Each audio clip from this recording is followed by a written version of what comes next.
સુરતના સચિન જીઆઈડીસી વિસ્તારમાં ખૂનીની કોશિશના ગંભીર ગુનાઓ પોલીસે ઝડપી કાર્યવાહી આરોપીને ગણતરીના કલાકોમાં જ ઝડપી પાડ્યા.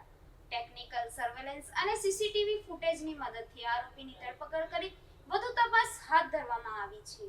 સુરત શહેરમાં ખૂનની કોશિશના એક ગંભીર કેસમાં સચિન જીઆઈડીસી પોલીસને મોટી સફળતા મળી છે. પોલીસે ગુનામાં સંડવાયેલા આરોપીની ઘટનાના ગણતરીના કલાકોમાં જ ધરપકડ કરી લીધી છે. મળતી માહિતી મુજબ આરોપીએ અંગત અદાવતના કારણે એક વ્યક્તિ પર જીવલેણ હુમલો કર્યો હતો. હુમલામાં ઈજાગ્રસ્ત વ્યક્તિને તાત્કાલિક સારવાર માટે હોસ્પિટલમાં ખસેડવામાં આવ્યો હતો. ઘટનાની જાણ થતાં જ સચિન જીઆઈડીસી પોલીસ તાત્કાલિક એક્શનમાં આવી ગઈ હતી. પોલીસે વિવિધ ટીમો બનાવી આરોપીઓની શોધખોળ શરૂ કરી હતી.